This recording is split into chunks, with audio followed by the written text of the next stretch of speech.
الحمد لله نحمده ونستعينه ونستغفره ونعوذ بالله من شرور أنفسنا ومن سيئات أعمالنا من يهده الله فلا مضل له ومن يضلله فلا هادي له ونشهد أن لا إله إلا الله ونشهد أن محمدا عبده ورسوله أما بعد فأعوذ بالله من الشيطان الرجيم بسم الله الرحمن الرحيم إذا جاء نصر الله والفتح ورأيت الناس يدخلون في دين الله أفواجا فسبح بحمد ربك واستغفر إنه كان توابا صدق الله العظيم۔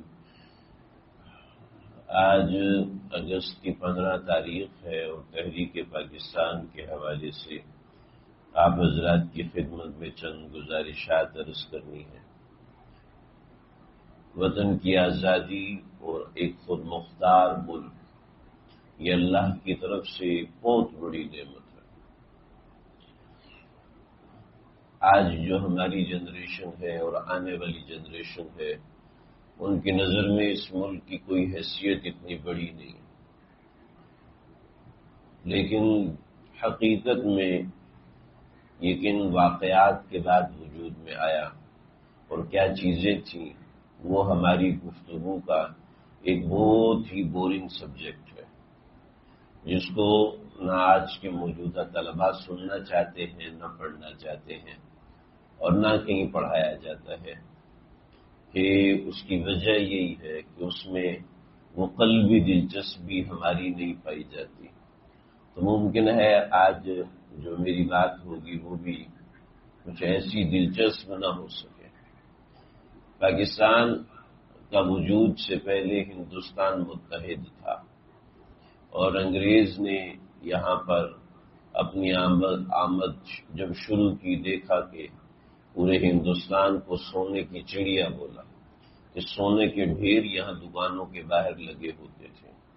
جو سب سے بڑا نوٹ تھا، جسے اس زمانے میں آج بھی سکہ رائج الوقت کہتے ہیں، یعنی جو کرنسی تھی، وہ سب سے بڑا جو نوٹ تھا، جیسے پاکستان میں نوٹ 5000 کا ہے، تو اس وقت سب سے بڑا نوٹ 101 تولے سونے کا ہوتا تھا۔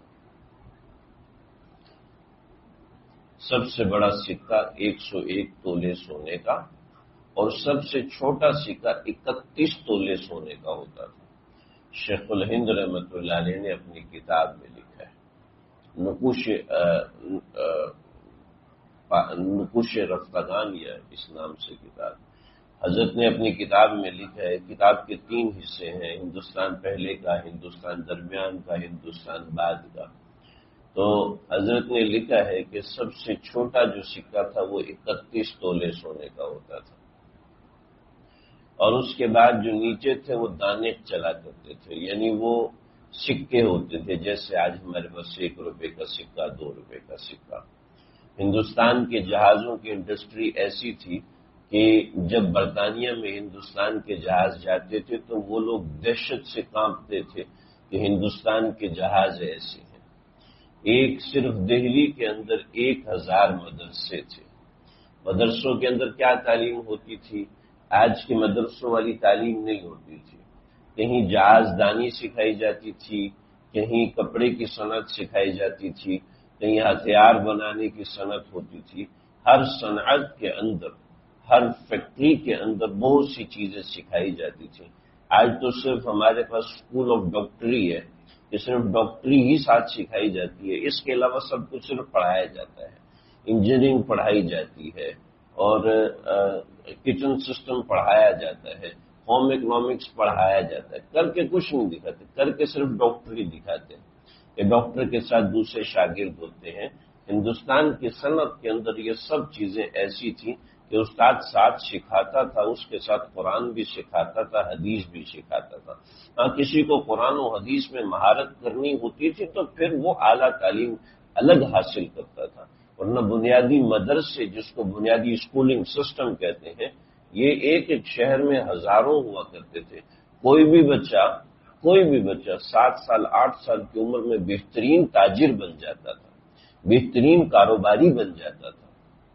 آپ جائیں جوڑیے بازار میں، آپ کو نظر آئیں گے کچھ ان پڑھ قسم کے بچے کچھ لاوبالی اور بیوقوف قسم کے بچے جو روزانہ مجھ جیسے ہزاروں لوگوں کو بیوقوف بناتے ہیں، 200 کی چیز 4000 میں بیچ رہے ہوتے ہیں، فن آتے ہیں، ان کو تجارت آتی ہے، ان کو چیز کے اوصاف بیان کرنا آتے ہیں، تجارت کیسے کی جاتی ہے، لین دین کیسے کیا جاتا ہے، خرید و فروخت کیسے کی جاتی ہے، یہ جو انسان بچپن میں سیکھ سکتا ہے وہ بڑے ہو کے نہیں سیکھ سکتا۔ چنانچہ یہ اصل ترتیب تھی جو ہندوستان میں جاری تھی، ہمارا تو علم غلط کر دیا گیا۔ جب مسلمانوں نے انگریز سے اپنی تحریک کا آغاز کیا 1857 میں، تو مسلمان اس کے اندر بدقسمتی سے ناکام ہوئے۔ اس کی بنیادی وجہ یہ تھی کہ مسلمانوں کے محاذوں کا آپس کا رابطہ تار کے ذریعے سے ہوتا تھا، گھوڑوں کے ذریعے سے، خطوں کے ذریعے سے ہوتا تھا۔ گھوڑے پہنچتے تھے 2 دن میں اور 3 دن میں، اور انگریز نے آ کے تار کا سسٹم بچھایا تھا کہ 1 گھنٹے میں ان کو اطلاع مل جاتی تھی، اور مسلمانوں کا آپس کا رابطہ نہیں تھا۔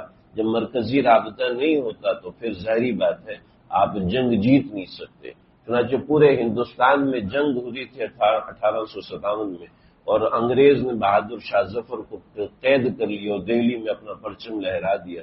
اس سے 1857 کی جنگ آزادی مسلمانوں کی ختم ہوئی، اور بہت سے مسلمان لیڈران جو تھے وہ تھانہ بھون میں حاجی امداد اللہ مہاجر مکی اور اسی طریقے سے دیگر حضرات، سید حسین احمد مدنی اور مولانا قاسم نانوتوی، ان میں سے بہت سے حضرات ہجرت کر کے چلے گئے، اور کچھ جو پاکستان میں رہے ان کو قید کر لیا گیا، اور اس نوعیت کے معاملات ہوئے کہ مسلمانوں کی قیادت 1857 میں بالکل ختم ہو گئی۔ دوسری طرف مسلمانوں کی علمی قیادت کو ایسا معاملہ کیا کہ ایک رات میں پورا ہندوستان ان پڑھ ہو گیا۔ وہ کیسے کہ جو نصاب تعلیم تھا وہ کہا کہ جو میٹرک ہوگا، وہ جو میٹرک کرے گا وہی پڑھا لکھا شمار کیا جائے گا، جو میٹرک نہیں ہوگا وہ ان پڑھ ہے۔ جیسے آج ہمارے یہاں سمجھے جب آپ شناختی کارڈ کے لیے دستخط اس وقت کر سکتے ہیں جب آپ میٹرک پاس ہیں۔ اگر آپ میٹرک پاس ہیں تو آپ کا انگوٹھا شناختی کارڈ پہ لگے گا، آپ کے چیک پہ آپ کا انگوٹھا لگے گا، بھلے سے آپ کروڑ پتی آدمی۔ تو پڑھا لکھا ہونے کا سٹینڈرڈ ہے میٹرک سسٹم، اس کے علاوہ نہیں۔ چنانچہ انہوں نے یہاں پر جب انتخابات کا سسٹم شروع کیا تو انتخابات کے سسٹم میں بھی ایک معیار رکھا کہ یہ اتنا پڑھا لکھا آدمی انتخابات میں آئے گا۔ اب مسلمان تو یہ والی پڑھائی نہیں کرتے تھے، لہذا مسلمان انتخابات میں پیچھے۔ چنانچہ 1886 کے اندر آل انڈیا کانگریس بنائی۔ اس سے پہلے سلطان عبدالحمید ثانی نے ایک سیٹ اپ بنایا، اور سیٹ اپ جو بنایا وہ جو سیٹ اپ تھا مسلمان قومیت کے نام سے، المسلم الجامعہ، یہ اس نام سے انہوں نے ایک سیٹ اپ بنایا مسلمانوں کا کہ جس کے اندر مسلمانوں کی قومیت کو عروج ملے، مسلمان بطور قوم اپنے آپ کو سمجھے، جو آج رجب طیب اردگان کر رہے ہیں کہ مسلمان من حیث القوم ابھرے، کہ ہم سمجھیں کہ ہم مسلمان قوم ہیں، تاکہ سمجھ میں آئے۔ تو یہ مسلمانوں نے اپنے آپ کو اس لحاظ سے جمع کیا۔ چنانچہ ہندوستان کے اندر ہمارے اکابرین اس کے نمائندے تھے، مراکش، اردن اور دیگر ممالک میں دیگر لوگ اس کے نمائندے تھے۔ جب انہوں نے دیکھا کہ مسلمان تو یہاں پر ترکی کے ساتھ ہیں اور ترکی کے ساتھ مسلمان جڑ رہے من حیث القوم، تو 1886 کے اندر آل انڈیا کانگریس کا انتخاب ہوا کہ آل انڈیا کانگریس کو بنایا گیا، اور بنایا اس طریقے سے گیا کہ کچھ ہندو اس کے سربراہان مقرر ہوئے، اور انہوں نے کچھ لوگوں کو سیاسی حیثیت سے اپنے ساتھ جمع کیا۔ اس کا ایک سالانہ جلسہ ہوتا تھا، اور سالانہ جلسہ ہونے کے بعد کچھ لوگ جو ہندو نمائندگان تھے، پڑھے لکھے لوگ تھے، وہ وہاں پر جمع ہوتے اور اپنا ایک سیاسی تشخص انگریز کے سامنے پیش کرتے۔ ورنہ 1857 کے بعد انگریز کے سامنے ہندوستان کا کوئی سیاسی تشخص نہیں تھا، یعنی کوئی سیاست نہیں تھی، بس یہ کچھ بھی نہیں، یہ سب ایسی بھیڑ بکری عوام ہے۔ چنانچہ ایک سیاسی جماعت کانگریس سامنے آنا شروع ہوئی کہ ہم ہندوستانیوں کی زبان بن کے انگریز سرکار سے بات کریں گے۔ تو یہ 1886 کے اندر یہ پہلی جماعت بنی کہ اس کے اندر کچھ 1-2 مسلمان بھی شامل ہوئے، اور اکثریت ہندوؤں کی شامل تھی، کہ جنہوں نے کچھ آل پارٹیز اجلاس بلاتے آل مسلم ہندو اجلاس بلاتے تھے اور اس میں چیدہ لوگوں کو بلاتے تھے، سب لوگ شامل ہوتے تھے اور پھر وہ اپنا ایجنڈا اور وہ سب چیزیں سامنے رکھتے تھے۔ اب مسلمان علماء نے اس کے اندر خاص طور پہ چند چیزیں دیکھی۔ یہ تو 1886 میں بنی، لیکن یہ اس کی تحریکیں پہلے سے چلنا شروع ہو گئی تھی، تو مسلمانوں نے دو بڑے کام کیے۔ ایک بڑا کام یہ کیا کہ دارالعلوم دیوبند کو قائم کیا۔ دارالعلوم دیوبند یہ مسلمانوں کے علوم کو محفوظ رکھنے کے لیے بہت بڑی کڑی تھی کہ ایک طرف میٹرک سسٹم ہے، تو اب میٹرک سسٹم والے تو ظاہری بات ہے وہ سارے مسلمان تو نہیں تھے، تو مسلمانوں کی علمی معراج کے لیے ایک ادارہ اور ایک ریپرزینٹیٹو ہونا ضروری تھا۔ اس کے لیے دارالعلوم دیوبند کا قیام ہوا، اور دارالعلوم دیوبند کا قیام ہوا، پھر اس نے بڑی ترقی کی۔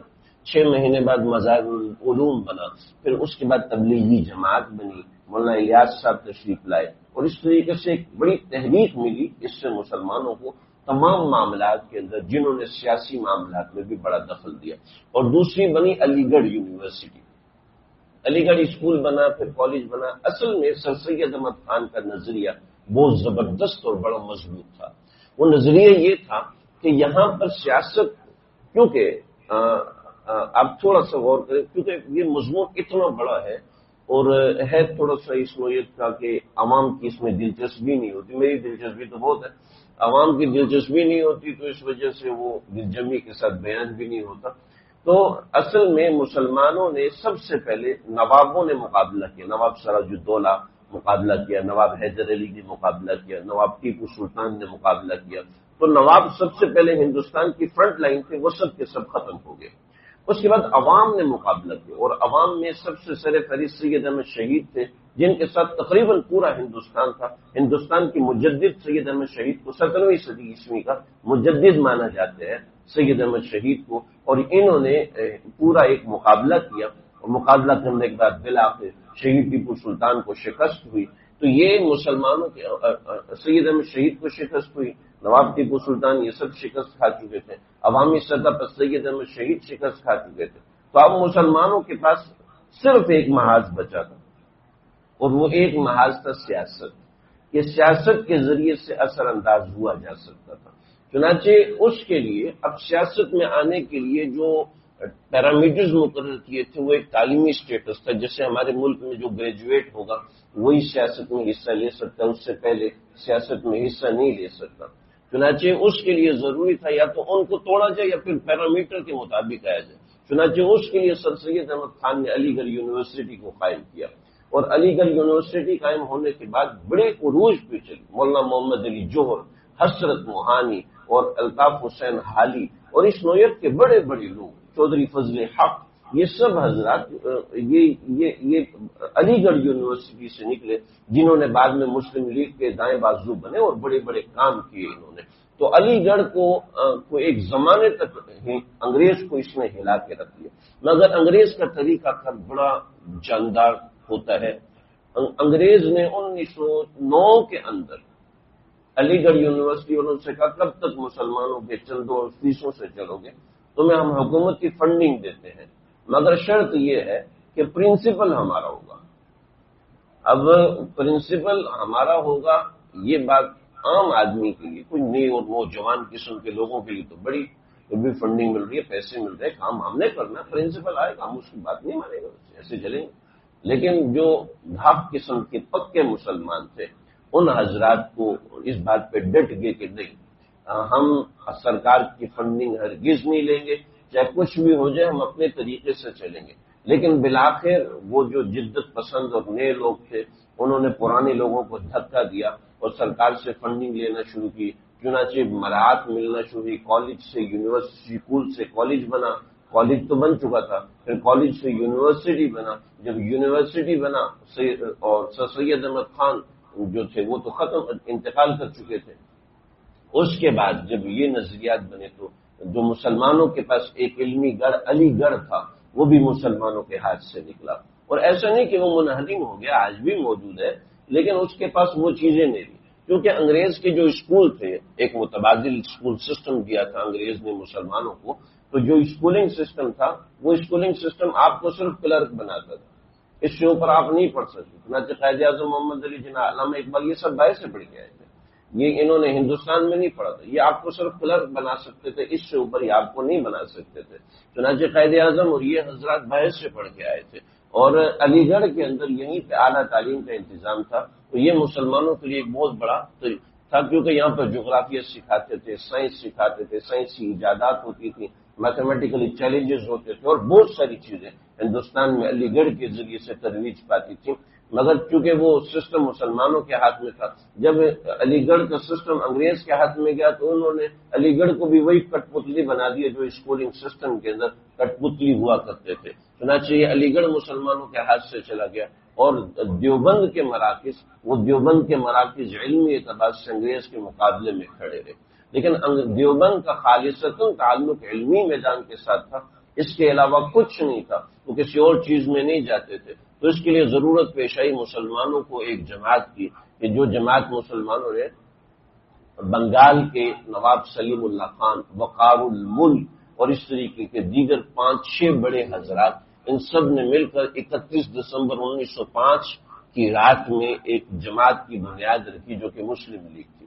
مسلم لیگ اس لیے نہیں بنی تھی کہ پاکستان بنانا ہے، مسلم لیگ اس لیے بنی تھی کہ مسلمان تھوڑا سا مسئلہ کرتا تو اس کو توپ کے دہانے پہ باندھ کر اڑا دیا جاتا تھا.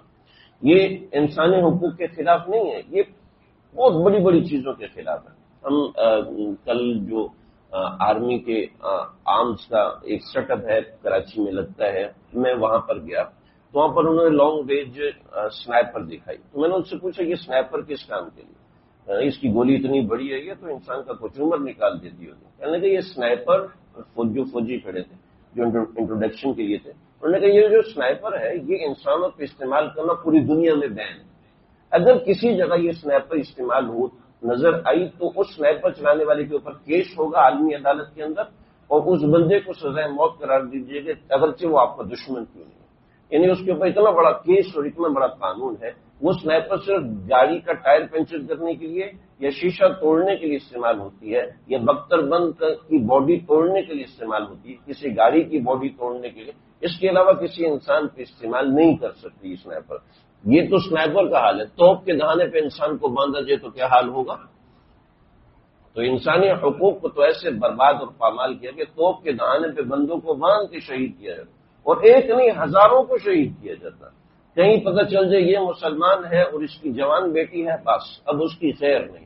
مسلمانوں کی کئی جوان بیٹیوں نے اپنے کپڑوں پہ تیل چھڑک کے کنووں میں چھلانگ لگائی ہے اپنی عزت بچانے کے لیے. مسلمانوں کی بچیاں محفوظ تھیں، مسلمانوں کے بچے محفوظ نہیں. یعنی جہاں کہیں مسلمان سر اٹھاتا تھا اس کے سر کو ایسے کچلا جاتا کہ پورے کا پورا خاندان، اس خاندان کے چھوٹے بچوں کو ذبح کر دیا جاتا. نہ صرف یہ کہ اس خاندان کے بچے بلکہ پورے محلے بلڈوز کر دیے جاتے تھے. انگریز سرکار کا یہ معاملہ تھا. اور جب A.O. میننگ ان کے ایک وائسرائے تھے، اس نے لکھا کہ جب مسلمانوں پہ ظلم کی انتہا ہوگی تو ہمیں سمجھ میں آیا کہ ابھی ہمیں ان کو کچھ مراعات دینی پڑیں گی، اگر نہیں دی تو ایک ایسا غبار اٹھے گا کہ جس کو ہم برداشت نہیں کر سکتے.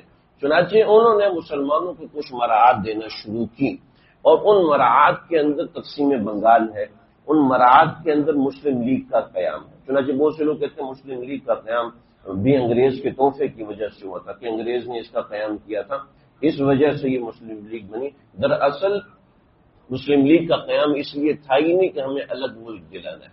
مسلم لیگ کا قیام تو اس لیے تھا کہ مسلمانوں پہ جو ظلم ہو رہا ہے کم از کم اس سے ان کو بچایا جائے. یہ اصل موٹو نہیں تھا مسلم لیگ کا کہ مسلمانوں کو اکٹھا کر کے نیا ملک بنایا جائے. وہ تو جان بچانے کے لیے. جان میں ایک آدمی پہاڑ کے اوپر دیکھ رہا ہے کہ پہاڑ کے اوپر ظلم ہو رہا ہے تو نیچے سے چھلانگ تو پہاڑ پہ نہیں لگے گا، پہلے ایک چوٹی پہ چڑھے گا، پھر دوسری پہ چڑھے گا، پھر تیسری پہ چڑھے گا. تو اصل اس کے قیام کا مقصد یہ تھا. اگر آپ ان حضرات کی جو نواب وقار الملک ہیں یا محسن الملک ہیں یا ان حضرات کی تصویریں دیکھیں گے تو آپ کو نظر آئے گا کتنے ولی اللہ، یعنی باریش اور پگڑی پہننے والے یہ نیک مسلمان تھے. تو جو آج کل کہتے ہیں کہ مسلم لیگ کا قیام خاص طور پر انڈین حضرات کہتے ہیں مسلم لیگ کا قیام تھا ہی اس لیے کہ وہ انگریز کی پٹھو جماعت بنے، تو ظاہری بات ہے ابتدا میں انسان اپنی تحریک کو سر اٹھانے کے لیے کم از کم سر اٹھانے کی اجازت مانگتا ہے کہ مجھے سر اٹھانے دو۔ پہلی دفعہ تو یہ نہیں کہتا میں تیری گردن اڑا دوں گا، مجھے اٹھنے دو، ظاہری بات ہے ایسا نہیں ہوتا۔ چنانچہ مسلم لیگ کا قیام ہوا اور مسلم لیگ کے قیام کے اندر بہت سی ایسی تحریکیں چلیں، ان کے ساتھ سالانہ جلسے کے اندر 100 بندہ ہوتا، 200 بندہ ہوتا، اس سے زیادہ بندہ ان کے پاس نہیں ہوتا۔ میکسیمم 400 کی تعداد لکھی کہ 400 بندے ان کے ساتھ ہوتے تھے کہ مسلمانوں کا بیانیہ پیش کرنے کے لیے انگریز سرکار کے سامنے۔ درمیان میں کئی مرتبہ ایسا ہوا کہ مولانا محمد علی جوہر جو خود قائد اعظم محمد علی جناح کو لے کر آئے تھے، وہ خود مسلم لیگ چھوڑ کے چلے گئے کہ اب مسلم لیگ کی ضرورت نہیں، اب ہم سب کے سب آل انڈیا کانگریس میں شریک ہو جاتے ہیں۔ تو 1913 کے اندر جب قائد اعظم محمد علی جناح مسلم لیگ میں شامل ہوئے تو اس زمانے میں ایسا ہوتا تھا، بڑی آسانی ہوتی تھی کہ ایک آدمی ایک ہی وقت میں 2 جماعتوں میں شریک رہ سکتا تھا۔ چنانچہ 1913 میں جب قائد اعظم مسلم لیگ میں شریک ہوئے تو یہ کانگریس میں بھی شریک تھے، اور کانگریس والے کہتے تھے کہ یہ تو قائد اعظم ہے، یہ بڑا لبرل قسم کا آدمی ہے، اس میں اور ہندو میں کوئی فرق نہیں ہے۔ چنانچہ وہ قائد اعظم کو اپنا مانتے تھے، اور مسلمان برل محمد علی جناح، محمد کا نام جڑا ہوا تھا، مسلمان بہرحال ان کو مسلمان سمجھتے تھے، اور انہوں نے بہت کام کیے اور اس نوعیت کی تحریکیں چلائیں۔ چنانچہ کانگریس نے اور مسلم لیگ نے مل کے ایک تحریک چلانے کی کوشش کی، اور اس تحریک کے اندر اکثر مسلمان شامل تھے، لیکن قائد اعظم اس کے ساتھ شریک نہیں تھے۔ یہ 1920 کے اندر تحریک خلافت چلی اور تحریک ترک موالات چلی۔ یہ بتانے کا مقصد یہ کہ تھوڑا سا ہم سمجھے کہ کیا کیا معاملات ہوئے۔ ایسا ہوا کہ مسلمانوں نے ترک موالات کا مطلب یہ تھا کہ ہم انگریز کی اسکول میں نہیں پڑھیں گے، انگریز کی نوکری نہیں کریں گے، انگریز کی فیکٹری میں کام نہیں کریں گے، انگریز سے کسی نوعیت کا معاملہ نہیں کریں گے، انگریز کا چلایا ہوا سکہ استعمال نہیں کریں گے، اور انگریز کے ہاں نوکریاں نہیں، کوئی ایسے معاملات نہیں کریں گے، اور اس کے اندر ہندو اور مسلمان شامل ہیں۔ چنانچہ تحریک ترک موالات اور تحریک خلافت، گاندھی صاحب اس کے اندر پیش رہے، اور مسلمانوں کے مولانا محمد علی جوہر آگے تھے، مگر مسلمانوں کے دو لوگ قائد اعظم محمد علی جناح اور اشرف علی تھانوی، عوام الناس میں قائد اعظم محمد علی جناح اور علماء میں حضرت مولانا اشرف علی تھانوی، ان دونوں حضرات نے اس تحریک کی مخالفت کی، نہ یہ تحریک نہ چلاؤ، اس لیے کہ ہندو قابل بھروسہ نہیں ہے، یہ کبھی بھی تمہیں چھوڑ سکتا ہے۔ مگر مسلمانوں نے بڑی زبردست تحریک چلائی، اور ایسی تحریک چلائی کہ ہندوستان کی عورتوں کے ناک میں ایک چھوٹا سا زیور تھا وہ بھی نہیں چھوڑا، کہ وہ تک بیچ دیا کہ مسلمان آپس میں معاملات بنائے کہ انگریزوں سے کسی نوعیت کا کوئی واسطہ تعلق نہیں ہوگا۔ قائد اعظم محمد علی جناح نے بڑی سختی کی، اور اشرف علی تھانوی رحمۃ اللہ علیہ کے اوپر جان کے حملے ہونے کا خطرہ تھا۔ مسلمانوں کے بڑے علماء شیخ الہند رحمۃ اللہ علیہ، انہوں نے یہ تک فرمایا کہ اشرف علی تم صرف دستخط کر دو، کہ میں اس کو جائز نہیں سمجھتا، لہذا میں دستخط نہیں کروں گا۔ تو ہندو مسلمان متحد ہوئے انگریز کو نقصان پہنچانے کے لیے۔ 3 سال تک اس کے اندر مولانا محمد علی جوہر قید ہوئے، گاندھی صاحب قید ہوئے، جواہر لال موتی قید ہوئے، یہ بڑے بڑے لوگ یہ سب قید ہوئے کہ کسی طریقے سے یہ تحریک ختم کی جائے۔ لیکن اس کے ساتھ ہی ایک جلسے کے اندر گاندھی کو ڈکٹیٹرشپ کا خطاب ملا۔ قائد اعظم نے بڑی مخالفت کی کہ بھئی گاندھی کو ڈکٹیٹرشپ ہرگز نہیں ہونی۔ ڈکٹیٹرشپ کا مطلب یہ ہوتا ہے کہ آپ کے ملک میں ایک آدمی ہے، وہ جو کہہ دے بس وہی ہے، لہذا اس کے اوپر کوئی مشورہ نہیں، اس کے اوپر کوئی بات نہیں، کچھ پوچھنے کی ضرورت نہیں ہے۔ تو قائد اعظم نے بڑی سختی کی، لیکن مسلمان ابوالکلام آزاد اور اس طریقے کے دیگر کئی مسلمان، شیخ الہند رحمۃ اللہ تعالی، ظاہری بات ہے یہ ایک سیاسی غلطی ہے، بعض کہتے ہیں ان کی طرف سے سیاسی غلطی ہے، بعض کہتے ہیں ان کی طرف سے سیاسی غلطی ہے، مگر ایسا ہوا کہ 1923 کے اندر جیل کے اندر گاندھی صاحب نے خط لکھ کے بھیجا کہ نہ بھائی بات ختم، تحریک موالات ترک موالات ہم ختم کرتے ہیں۔ چنانچہ ترک موالات ختم ہوا۔ جیسی ترک موالات ختم ہوا تو مسلمان آگے روڈ پر، کیونکہ ہندوؤں کے ساتھ کچھ مسئلے نہیں تھے۔ تحریک ترک موالات میں یہ مطالبہ تھا کہ انگریز ہندوستان کو چھوڑیں، لیکن انگریز نے جب نہیں چھوڑا تو مسلمانوں نے بڑی تعداد میں ہجرت کی، اور اپریل کے مہینے میں یہ لوگ چلے ہیں اور ستمبر کے مہینے میں جا کے افغانستان پہنچے جلال آباد، اور جلال آباد والوں نے دروازے بند کر لی۔